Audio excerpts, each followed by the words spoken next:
Hello, and how are you this lovely Friday evening?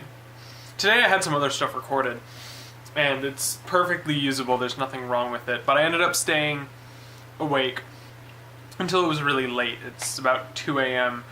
now, and I was on Facebook. I was doing a bunch of random stuff, just kind of hanging out on my own until 2 a.m. But I opened Facebook right before bed, and I came across some news that I don't necessarily know how I feel about it right now, but I figure it's important for me to go ahead and just kind of ramble for a bit, if you'll indulge me, and have kind of a serious discussion about this piece of news. And that piece of news is Fidel Castro died. For those of you unaware, I am the son of a Cuban immigrant. My mom was born in Havana, Cuba. On my dad's side, my dad was actually born in the U.S., but his parents were born in Cuba, lived in Cuba for a large portion of their lives. My family is Cuban, and my entire family, or at least those of them who could get out, were political refugees from Cuba from the time that Fidel Castro came into power with the Communist Party. My great-grandfather, to my understanding, actually went to military school and was classmates and pretty close friends with Fidel Castro. So to say that my family is affected by this man is a massive understatement, to say the least.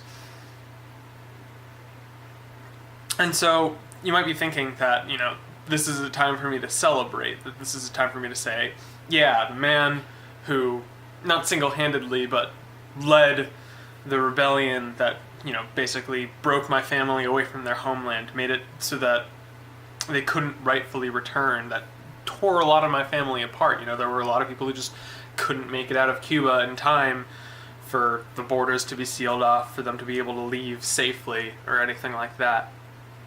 So you think it might be time for me to say, hey, this is great.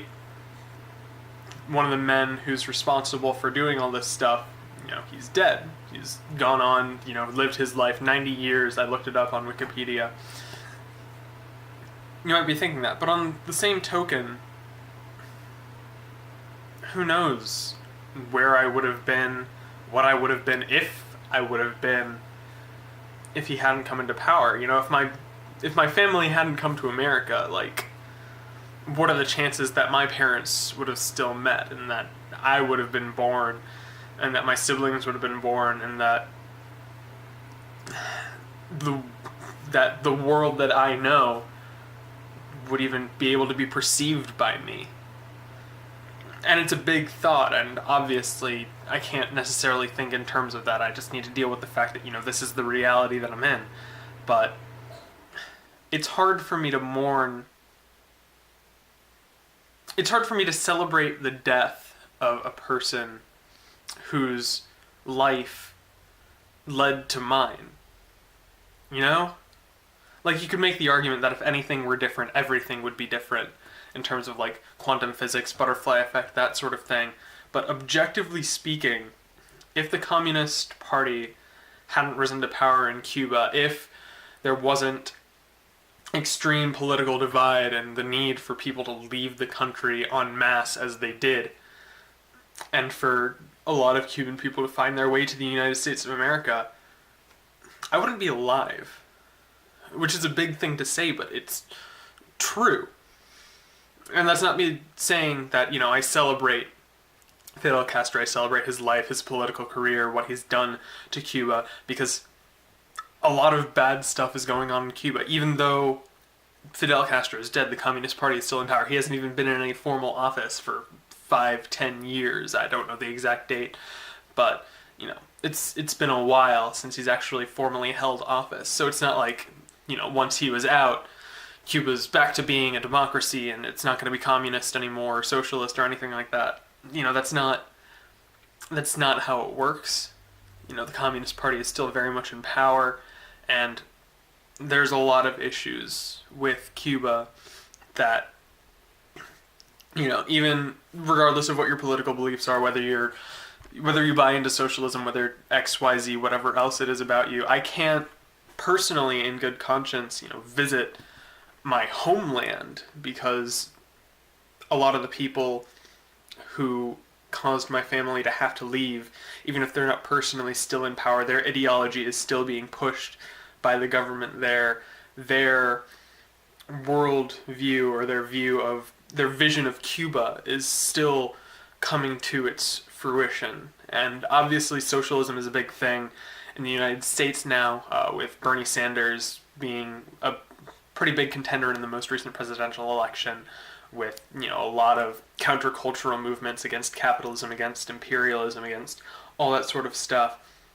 And I'm not here to comment on that because it's not my place to be able to say, I don't have that level of in-depth knowledge of political issues to that extent. But what I do know is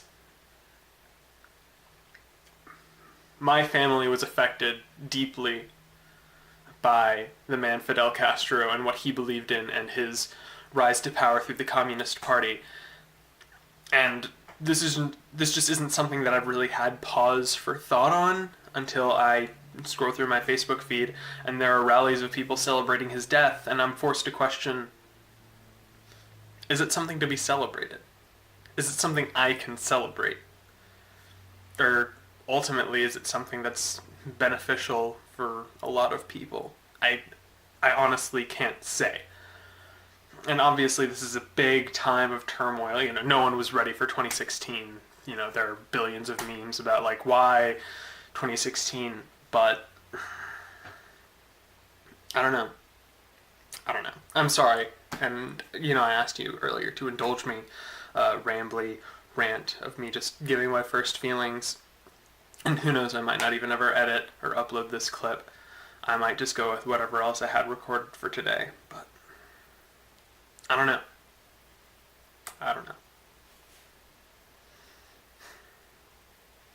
Anyways, it's past 2 a.m. like I said, and I should be going to bed. I should have been in bed a while ago, but I'll go ahead and say it now. That is all I have for today. Thank you very much for watching, and I guess I will see you tomorrow.